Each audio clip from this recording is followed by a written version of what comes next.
Hey, this is Steve Bloom, and you are listening to the GeekCast Radio Network.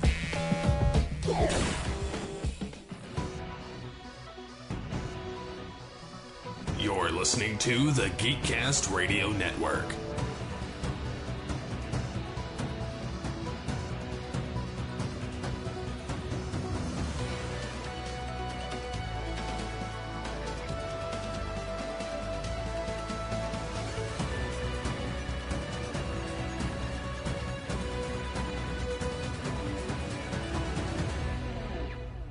Unleash the geek in you. Hello and welcome to GeekCast Radio, episode 93. I am one of your hosts, Steve and Mike, and joining me is Steve Megatron. Hello, sir. Hello. Continuing on with the 90s stuff here on GeekCast Radio, we're going to be talking about the 90s and now. We'll give it to you in 30 minutes or less. That's what she said. Well, you know, it's a pizza thing. Come on. We've been over this. How do you not know the Noid? Anyway, and it is so funny. I made that joke in Mayhem Mike's a couple weeks ago, and Ryan was like, "Of course, the Noid." I'm like, "Yeah, Steve didn't even know that." Well, it's not that I didn't know it. I just didn't remember. Yeah. If you would have shown me a picture, I would have been like, "Oh, I remember that creepy looking thing." Yeah, I'm like, how do you not remember the Noid? He was so creepy looking. I mean, it's like half man, half I don't even know what. Half gecko. Not even like. I know. I'm joking. Like, yeah, no, like, wow. Not good. Oh no, not good at all. We are here to. Sorry, folks, I'm a little distracted. The New England Patriots lost Super Bowl 52. Fucking hell. And in other news, nobody cares. Just because you don't care doesn't mean I don't care, damn it. Growing up in New England, it's a thing. Sports is a thing, even if it's not in Michigan. Oh, you're saying sports are a thing? No, if it were hockey or something else that actually mattered, then, you know, it'd be a thing, but, you know. Just saying, man. Just saying.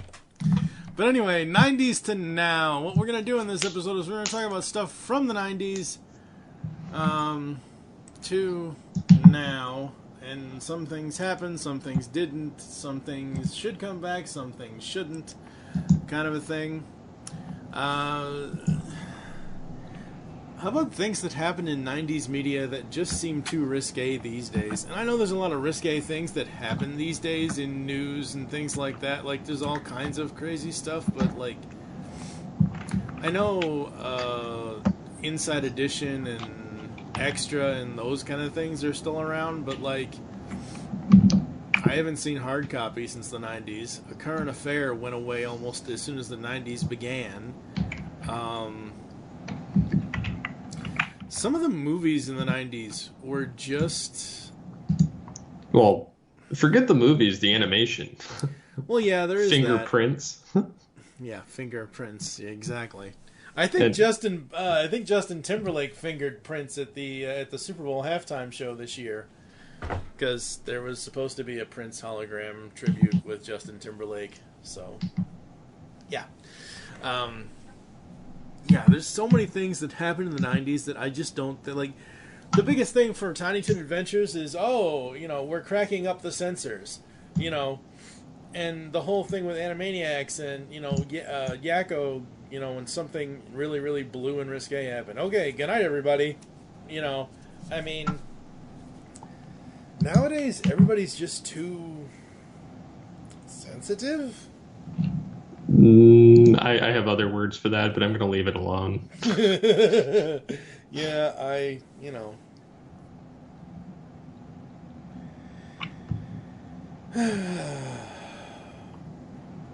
don't know. But yeah, I mean, like,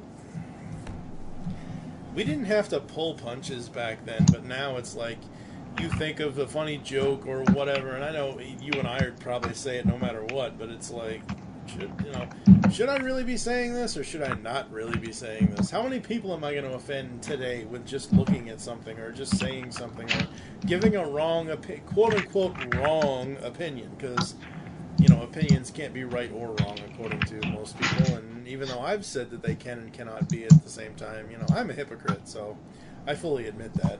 Well, one of the funny things about the difference in media between then and now is back then, there were two genders, as even concluded by Bill Nye the Science Guy's show, and then all of a sudden that doesn't exist now.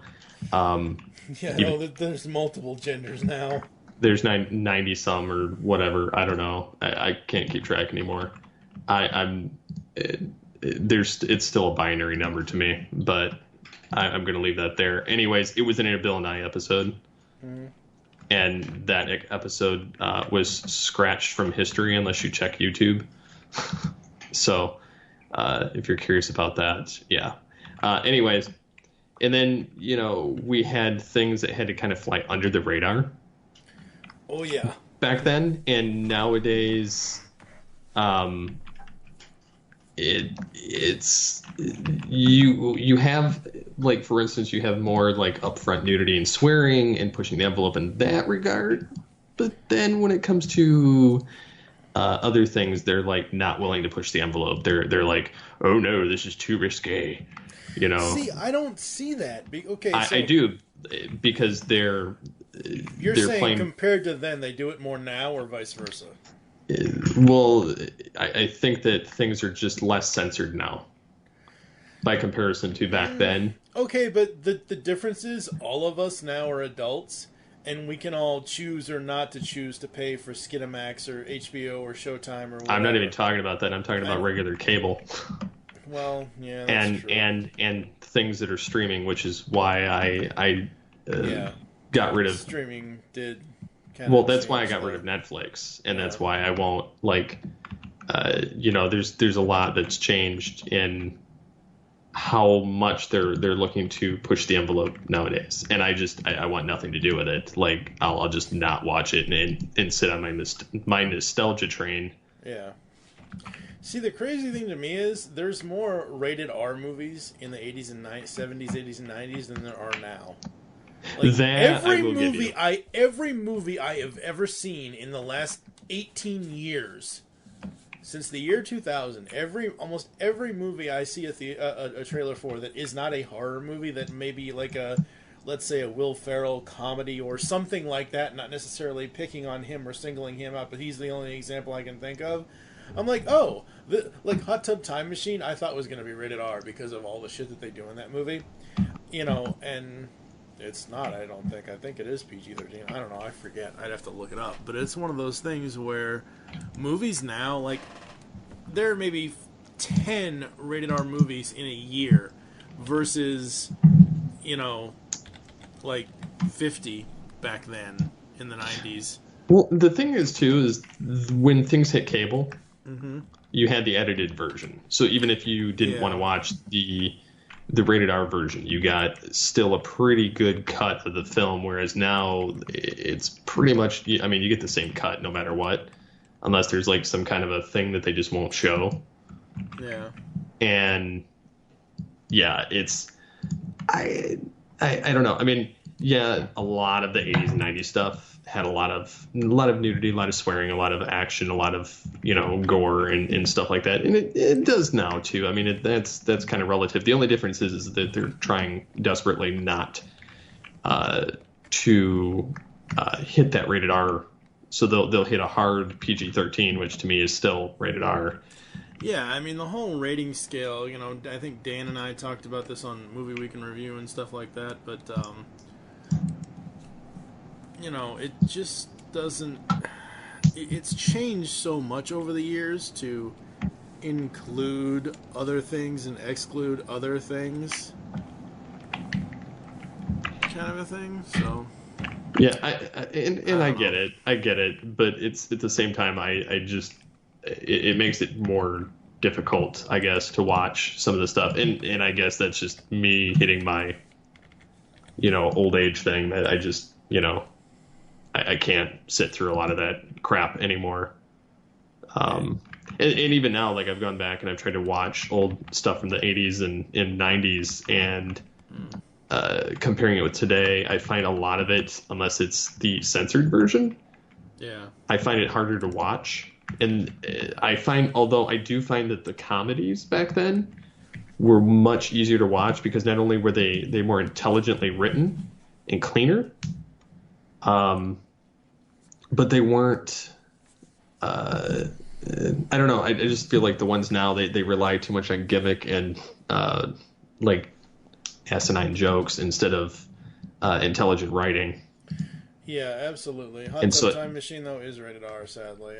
But again, it was good, though. Yeah, no, I know. But it was playing on the 80s. Yeah, I understand that. But what my point is, a lot of films that I saw as a kid, because when I was a kid, we didn't have PG. Like, PG-13 was just starting when I was a kid. It was either G, PG, or R, or X. There was no PG-13. There was no NC-17 kind of a thing.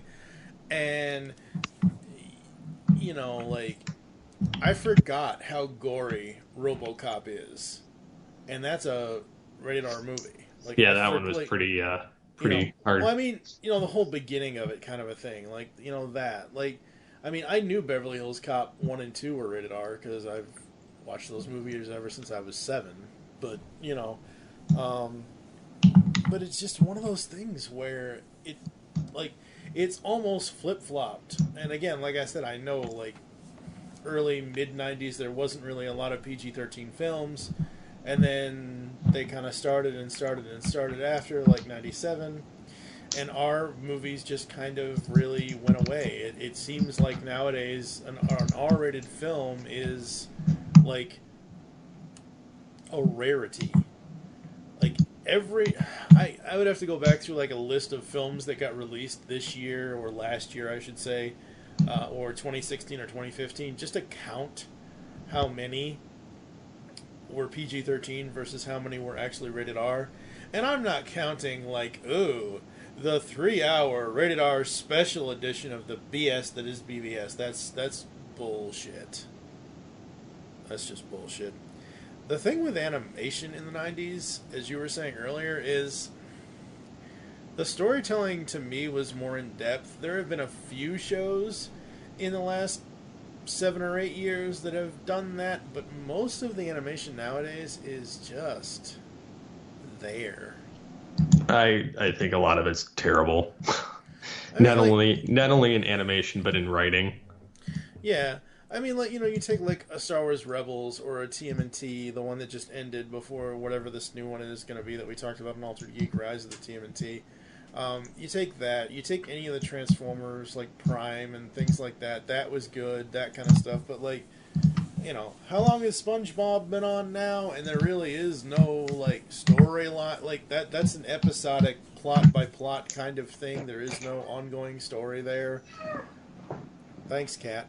You know,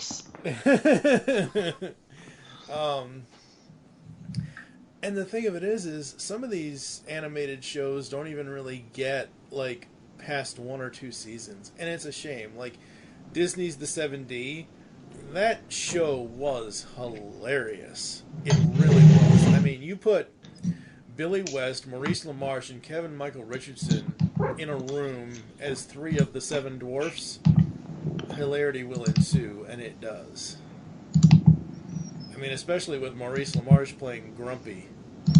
I mean, it's just friggin' hilarious. You know, we've had Phineas and Ferb over the last 10 or 11 years, which was great, and that has, and I mean, a 10-year run for an animated show is very rare these days, and that show was so great.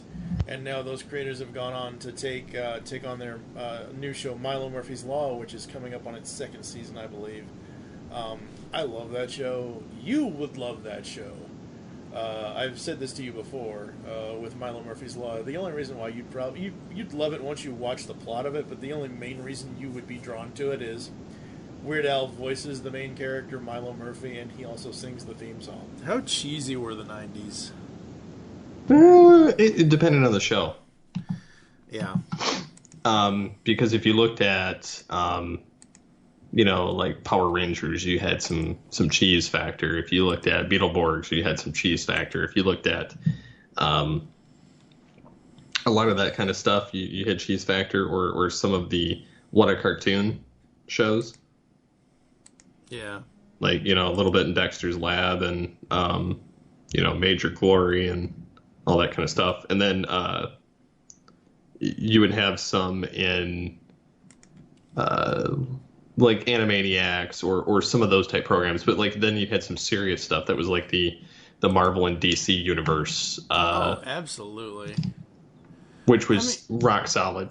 Yeah. I mean, more so like how cheesy the 90s are as far as like some of the movies and some of the TV shows, but well, you look at Nickelodeon. You had like all that. You had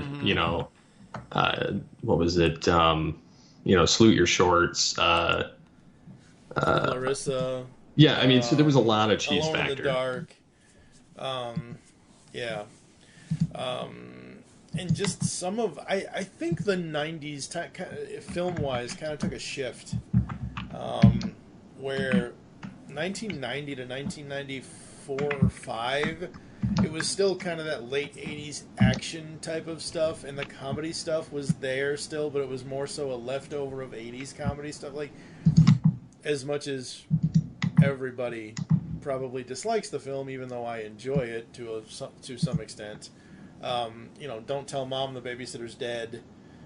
Drop Dead Fred was in 1991. Yep. What other comedy film?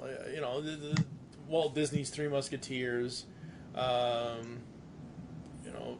Sinbad in First Kid, which was 95. There was a shift from 95 to 99 where I don't know if the comedy got more adult because it was still teenage, like coming of age kind of comedies. I think we hit that mark around the introduction of Pixar. Oh, absolutely. Yeah.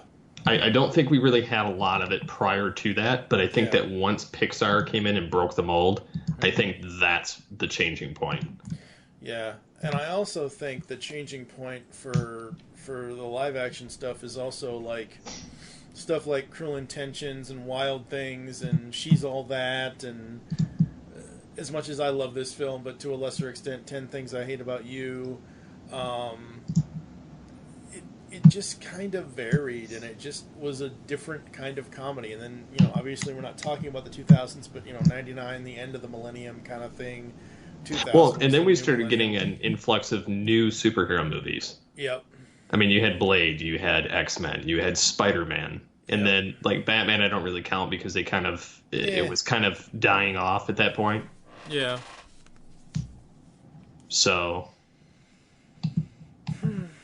but yeah, I mean it was still a different time. So it was a very different time. It was also a very different time because we were going through transition of not having the internet and having the internet. Like, ooh, is this bright, shiny, new, strange thing? What can we do with this? And yeah.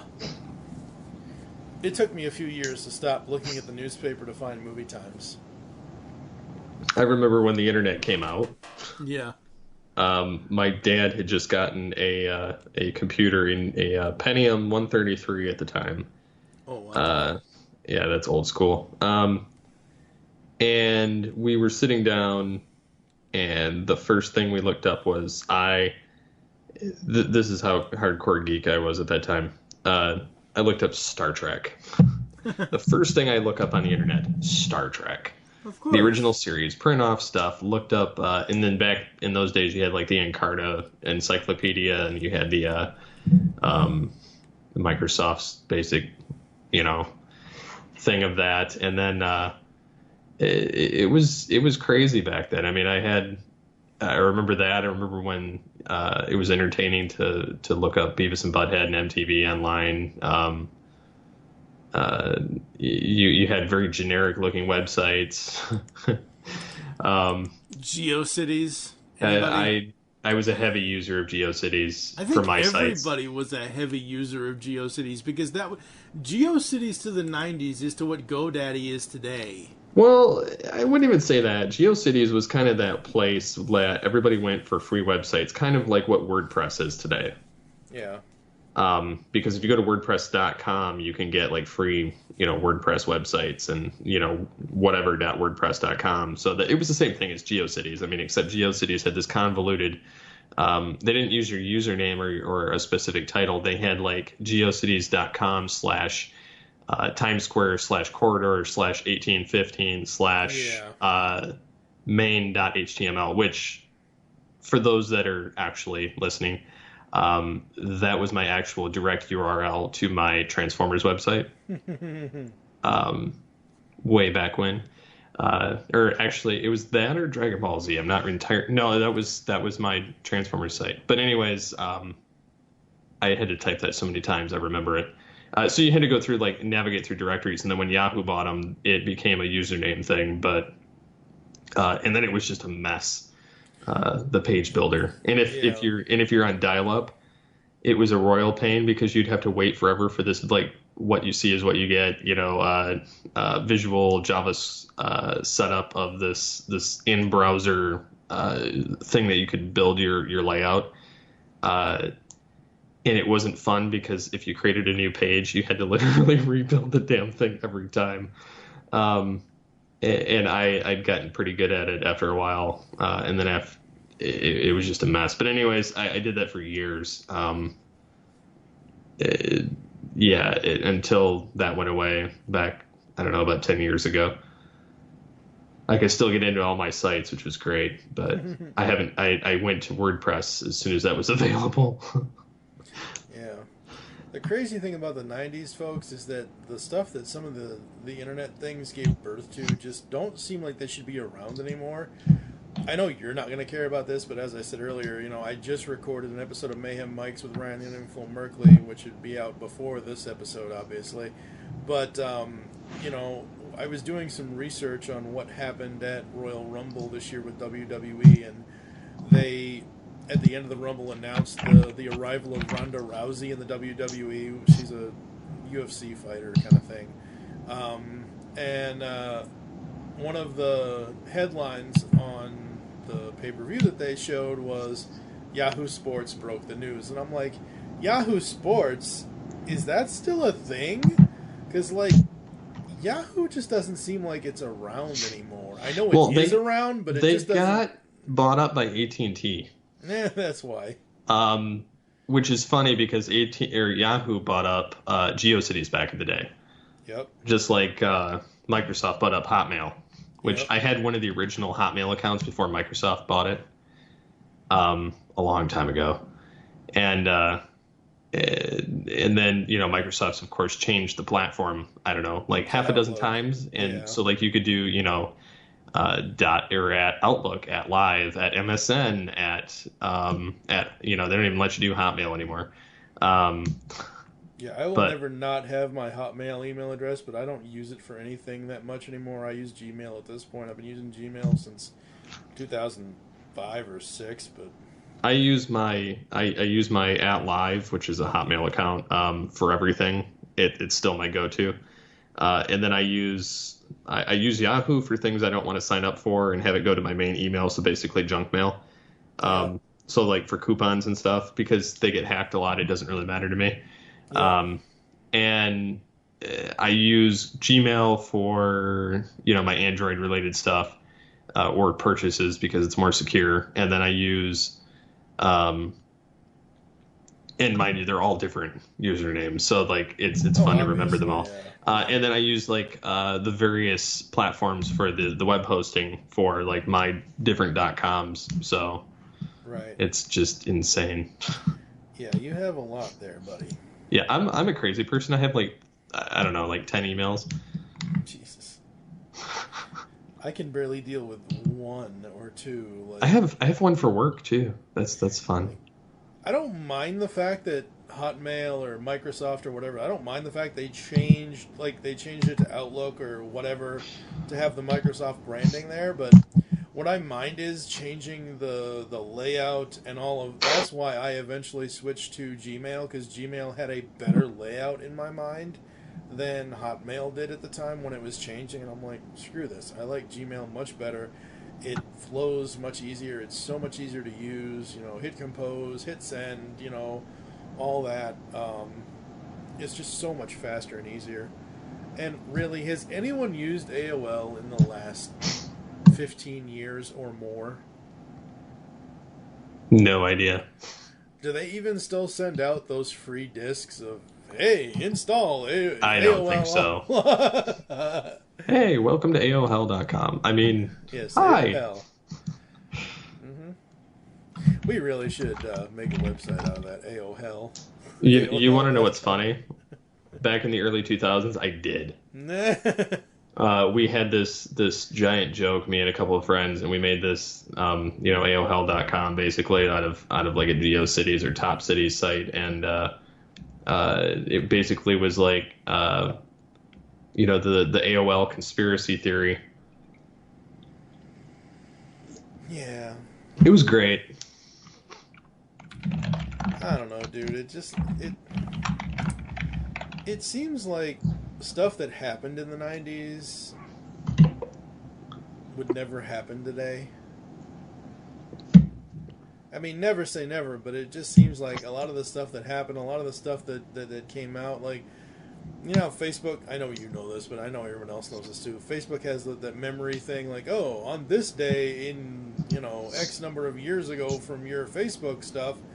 Like, I ran across the thing of when the Broncos were in the Super Bowl or playing for the Super Bowl like 2 years ago or whatever it was.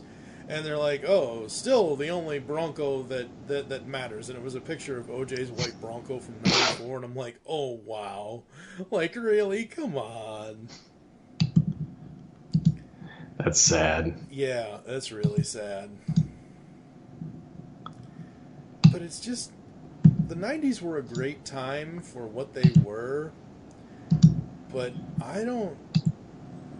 have a topic choice here of what should and should not come back, make a comeback from the 90s. Not necessarily TV shows, but just stuff that happened then. Things that were, like, whether it's, I don't know. Well, Skechers is still around, obviously, but you know what I mean? Skechers. Like, just stuff.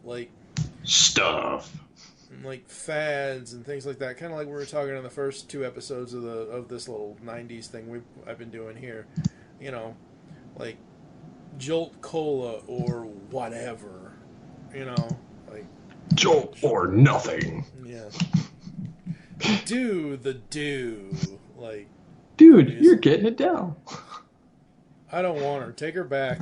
Exactly. That was good. That was good. I'm sorry. I do that every time anyone says that. It's not just you. I think that's the second time I've done it with you because you're always saying it. So yeah, I say that every time. I do. Well, at least we didn't have crazy Charlie Sheen saying, "Duh, I'm winning." Oh my God. Adonis DNA. God. Tiger blood. Hey, but we did hit Casey Kasem back then, so. Yeah. Oh, Casey Kasem. Did you know Casey Kasem did something for Simplistic Reviews podcast recently? Dude's been dead for a year. No, I know, but he was on he's on on episode 100 of Simplistic Reviews. Oh wow. Yeah. Yeah. I think it was me, though. Yeah, I'm sure it was. Jerk. Yeah, because I'm a jerk like that. So I was doing the narration as. Mm-hmm. Yes. Yeah. So I mean, we had a lot of nice stuff back in those days, Yeah.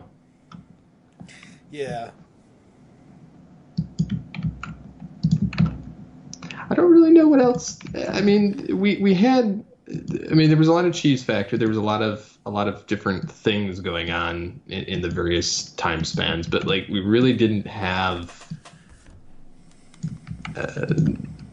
We really didn't have anything that was, I don't know, all that different. I mean, we had stuff that was different, but Yeah.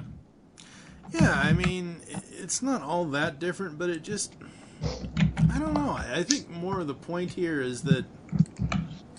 The point I kind of wanted to make with 90s to now, or 90s and now, is that things have changed so much that, you know, we now have more than one crime, and I don't mean like NYPD Blue crime show, but like we have more than just Forensic Files. Or... We have CSI Atlantis. No, NCIS no. Atlantis. I'm not talking about the fictional shows. I'm talking about the true crime shows. Like, I've said this before. You know this. Karen knows this. Everybody knows this. I will sing it to the day I die.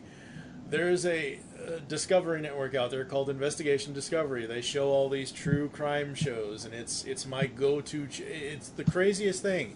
It is my go-to channel when I eventually want to fall asleep, because it's just stuff that is just kind of so soft in the background at times, where it's like, oh, I can fall asleep to, you know, the Lindbergh baby kidnapping being profiled or something. I don't know.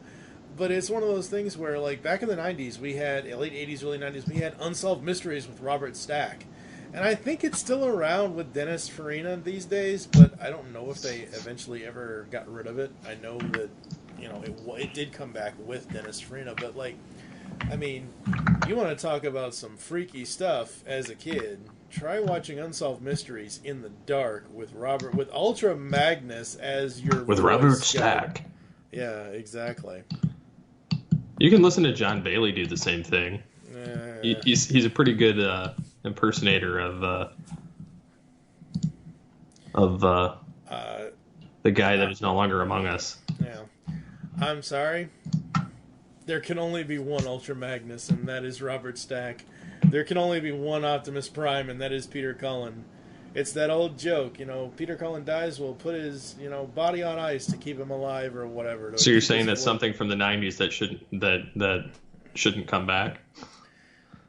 Not in Jumpton's voice, no. I'm sorry. Like I like his honest trailer voice guy stuff, but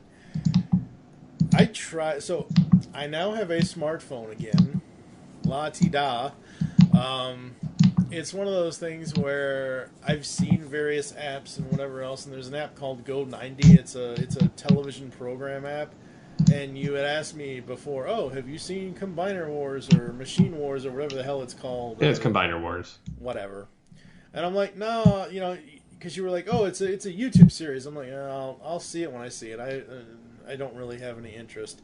Well, I download this app for another series, the original series that they had done, to watch that. Come to find out, looking through the Go90.com catalog, Combiner Wars is on the app, and I'm like, oh my god. So I could technically watch it, I just choose not to, because I'm sorry.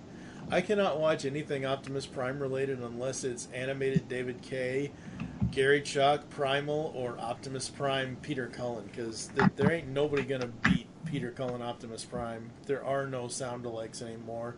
Maybe Randall or Dr. Smooth, but he is like spot on scary. Exactly, yeah. I've done some voiceover with that guy before, and it is insane. Just saying.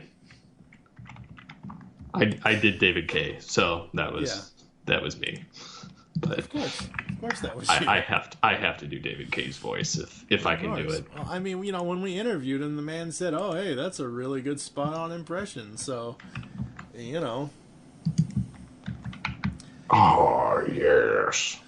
Exactly. Anyways. Have we run this train into the wall? I think so. And there's no money in this train either. Oh, I love that movie. Money Train? Wesley and Woody. Gotta love it. I should watch that again soon. Maybe. I don't know. I've got so much going on that it just, like, it all kinds of runs into each other. I'm surprised I even got this done. Train I'm surprised. Yeah, really? I'm surprised, I'll get this done, get this edited, get the 3 or 4 other podcasts I have to edit edited. Like, like I said before, I just edited Mayhem Mike's 28, and now that the Patriots have lost, I need to fix my ending, because I can't put in what I wanted to put in. Last year, and again, I know this is completely off topic, but I don't care at this point. I'm delusional. I'm tired as hell. See, for me, the only thing that matters about Super Bowl night is, because it's Sunday, commercials. The trailers. It's the commercials, the trailers, and Star Trek Discovery. And I let's say Star Trek Discovery because I'm waiting to see how this season ends, because I have a theory, and I announced it in the last episode of Future Imperfect, and I'm really hoping that it comes to play. Because I've been pretty good with my theories so far this season, and so have 90% of the fans. So. Yep. We'll have to do, I don't know what you have planned for, and this is probably a conversation for off-air, but we'll have to do a Super Bowl trailer dump for Altered Geek or something, or whatever. Oh, yeah, definitely. Because, I need to watch that Avengers trailer again. I watched it, but I didn't, soak it in. And I have purposely not watched any trailers. I kind of, my wife always fast-forwards commercials, so I very rarely see commercials anyway, but luckily she wanted to see a lot of the Super Bowl commercials, and she started fast-forwarding the Avengers one when she first saw the Marvel logo and thought it was the Black Panther ad again. I'm like, no, wait. It's Deadpool. No. I wish, but no. But Infinity War trailer, it's good. Like I said, I need to watch it again to kind of soak it all in and immerse myself. But, I saw some cool Iron Man moments in it. So there's that. Didn't see any Batman, or whatever the next Justice League thing is going to be. So I don't think DC had too much at the Super Bowl this year. So, Yeah. I don't know. But yeah, we'll have to do that. But the 90s to now, such a divisive time the 90s were. We were just coming out of Bush Sr., and then we went into the Clintons and all that scandal and everything else, and then we ended up with another Bush later. And, we end up with an annoying orange now. I don't know what's worse, the Clinton era or the Trump era. I don't even know. I think they're both equally bad. I mean, one wanted his banana peeled, and the other one just, they're both a bunch of fruit. So.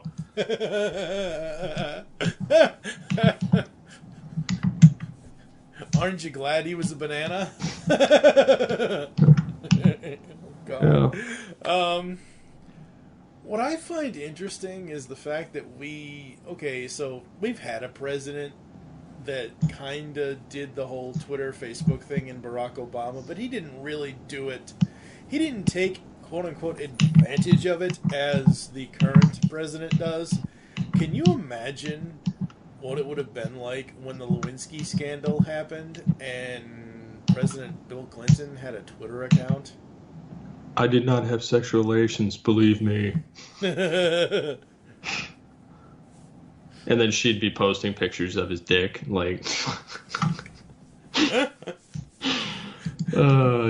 would have happened back in the 90s. Mm-hmm. Mm-hmm. You were told, Lewinsky, don't do it. I can't help it. Yeah. It's so funny. Stuff I watch, like I said, again, some of these crime shows that I'll watch that, spotlight a certain case or things like that, and, it's from the 80s or the 90s, specifically more so the 80s than the 90s, but, oh, well, she tried this video cassette dating service, and I'm like, really? Online dating's bad enough now. I cannot imagine what, video dating was back in the day. Thank God I was too young. Oh, God. Yeah, I'm glad that I wasn't exposed to 90% of that. I tended, as a kid, to soak up everything I could. Obviously, I stayed away from, the horror movie genre kind of thing, or too much blood, guts, and gore, but everything else I was pretty much okay with. Yeah, I'm not a big fan of that genre. Granted, I watched it with my wife, but it still was not my favorite thing. So, yeah, Yep. I don't know. But, you know, it was the 90s. That was a decade. Yeah, it was a decade for real. Like, yeah, it really was. So, folks, we've given you 2 episodes on trends. We've given you an episode 90s to now, comparing the 90s to now. Coming up, we're going to discuss more in depth on TV shows, cartoons, movies, and video games in 4 separate podcasts, 94 to 97, as well as toys in episode 98, and then somehow... That was a movie. Yeah, that's a movie, that's a toy, that's a video game, that's a cartoon, that's a TV show. That What was a an cartoon. episode. What a cartoon, that's right. You know, and then episode 99, right before we get to the big episode 100 of Geekcast Radio, we're going to talk about the 9 biggest news items of the 90s. So we'll hopefully get Optimus Solo in on that one. We'll hopefully get some other ghosts on and some of the other topics as well. So, you know, who knows? I think that's going to do it for us. Where can the people find you online, sir? On the Twitters at SCP21. I am at TFG and Mike. You can follow at Geekcast Radio for this and all the other network updates. Join us next time when we talk 90s TV. For now, I am TFG and Mike with Steve Megatron. Thank you for listening. Until next time, and don't forget to unleash the geek in you. A new holiday was born. A Festivus for the rest of us. I'm gonna have to edit this. Fuck. Ow. Ow. Ow. Ow. Stop hitting yourself. Stop hitting yourself. Ow.